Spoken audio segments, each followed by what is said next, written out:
Now we're going to go to an interview with Halla Tómasdóttir. I hope you're going to help me with that. And Mireia Ginés.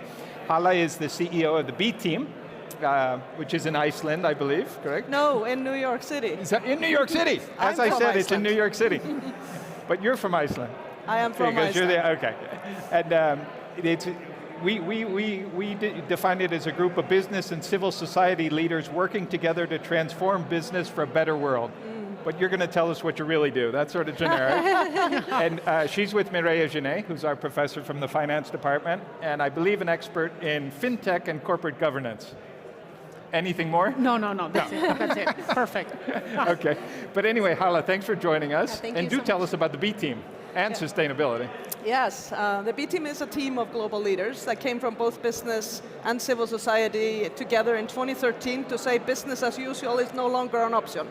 And together, these global leaders who are leading some of the biggest companies globally, and like Christiana Figueres, who was lead architect for the Paris Agreement, decided to work together on an agenda that places the well-being of people and planet next to the pursuit of profit. So I would say there isn't a better definition of sustainability than right there. And we've been working together since to tackle the climate crisis, the crisis of inequality, which is highly related to the climate crisis and the nature crisis, and last but not least, what I would call a crisis of trust or a crisis of lack of accountability in our societies that has frankly eroded our democratic fabrics in many countries and is making it very difficult for us to navigate this transition from where we are, facing lots of crises, to where we can be and need to be by 2030 with halving our global emissions, with bringing nature solutions around, and with bringing all the people that need to buy into this agenda along in a just and inclusive way.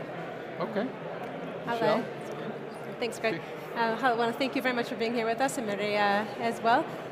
So, we've seen that you've incorporated feminine values into the world of finance, and I'm sorry, Greg, but I think you're a little bit outnumbered here. It's nice to see that we have 3 females here on at the table. Good diversity. I'd like to know, what are those values that you've been able to incorporate, and how have you done that? Yeah, I mean, this was back in 2007 when my country, Iceland, was experiencing a big bubble in finance, and we just thought the pursuit of profit on the short term could come at the expense of anything. So together with another woman and eventually some female investors, we said, why not do investments differently? And we founded our company around environmental, social, and governance metrics, or profit with principles is what we called it.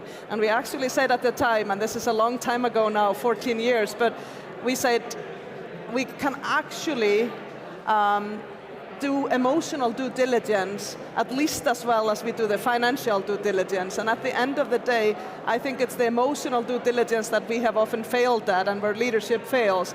And we keep, for example, investing in the past. If you think about it today, we put $1.8 trillion US into environmentally harmful subsidies. And then we get together in Glasgow and say we want to navigate this transition to net zero by 2050 or to 1.5 degrees.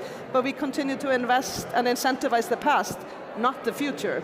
So there's a lot of alignment that needs to happen with sort of how do we not just look in the rearview mirror when we look at investments and portfolios and how business has done, and start looking forward with a long-term lens, with a next generation lens, and start transitioning the greatest transition for humanity that we'll ever go through. It's going to have to happen in the next 8 or 9 years because we only have until 2030 to really keep 1.5 trajectory alive. Yeah. I have a couple questions for both of you, which are how do you convince people to, I want to say, go against their own self-interest or go beyond their self-interest? Talking about the common good. How do you, a company, a typical American company, what do they want? They want to make more money. They want to make more money for their shareholders. Mireia will do the finance perspective. I'll do the human one. Okay. Well, I think that this discussion about expanding the metrics and going beyond the financials, and certainly from a board perspective, understanding that the corporation is something beyond what's presented in the P&L and the balance sheet, to look at the other metrics in terms of the social how the corporation is working to make progress from a social perspective, how your corporation is impacting the environment. This is very much now a momentous, we are in a momentous situation, whether it's because it's now our common discussion or whether it's because there is enough regulation to push both corporations together with financial institutions to be actually pushing this forward. So yes, it's being done, and I think that if we reflect on what's going on, why do we keep talking about financial institutions in all of this? Well, it's because, let's say, 70% of the funding in Europe is done via banks. How can we actually make a reasonable transition into sustainable technology if we cannot financing? Banks, being 70% of the channel, need to participate. So we are, as of now, we are seeing most of the banks having ESG at the top corporate priority, absolutely top priority. Maybe 2 years ago it was not the case. It is now certainly the case. Is it just a kind of a dream, the CEO message, or is this something that the companies are really measuring? Sorry, I'm saying, is this just a dream, kind of this wishing, or messages they're really actually doing now the major? Oh, what are companies doing? No, it's absolutely tangible. I think that we've waited long to get a taxonomy. The taxonomy is not necessarily complete or absolutely closed, right? But we know for each sector what is material, right? So when we talk about sustainability is very much a technical topic. We need to know for the chemistry industry, what are the material metrics for airlines, for this and that. So for now, it is all set up, and therefore, if you are within an industry, you know which are the metrics beyond financials that you need to disclose in order to start conforming with regulation and to be part of, and to be able to classify your activity, whether it's green, brown, or gray. The mapping is already there, so there is no excuse at not tackling it from now on. That's a great message. There's no excuse to get started, to make this a priority and to commit and make it happen, right?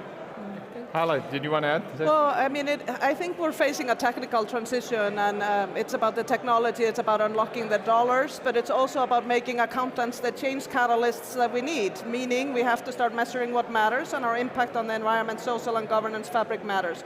Best announcement out of COP, in my opinion, last week was that the IFRS, the International Financial Reporting Institute, launched an International Sustainability Standards Board with the support of 36 or so nations. So we're actually going to start really make the metrics that matter part of a global baseline standard. This is very important, but ultimately this is a human transformation. Yeah. So I try to reach people by asking them to drop from their head to their heart and think about what they care about, what kind of a world they want to leave for their children. Right. And I actually think we need that kind of a transformation now. We're not going to solve this crisis with technicalities alone. You need a religious conversion. The Blues Brothers, I saw the light, right? I mean, something like that. But one of the criticisms, I don't know if it's criticism or skepticism. I tend to be cynical and skeptical because my background's as a journalist, is that this is great for rich countries and rich people. They can afford to be cool and green and environmentally conscious. How do you get beyond that? Thank you for asking that question. One of the issues that we stood up on the B team in the first week at COP, we stood with the Climate Vulnerable Forum. It's basically the 57 countries or so that contribute 5% of greenhouse gas and yet are being hit the hardest.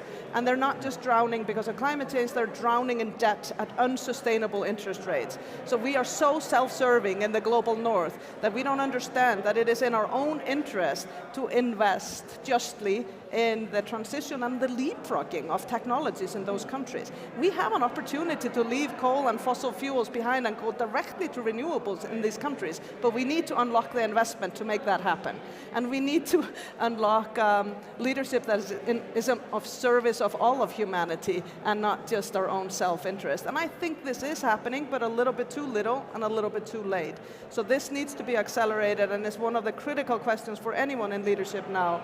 Because if we don't do this right, we will have social unrest on our hands, we already have that on our hands, that is going to make anything difficult. We're in a crisis of trust. I think our crisis of trust is as big as the climate crisis, if not bigger. And we have created headwinds for ourselves by leaving so many people behind. And that's the global south, but it's also within countries. Look in America, so many people feel left behind that they have found no option to believe in the future anymore. And that's not good. So just an inclusive transition, more women, more next generation, more people from the global south at the table, creating the table, is critical to solving this challenge.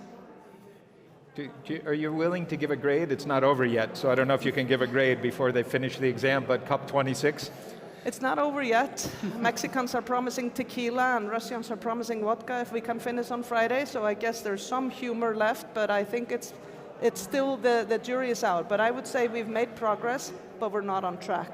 And we need to come out of this COP with 1.5 still being a live option for us. Anything less than that is an absolute failure of leadership. I'm encouraged by the private sector, a little less so by governments right now, and I'm really encouraged by the noise the streets are making and our own children, because they're holding us to account as they should.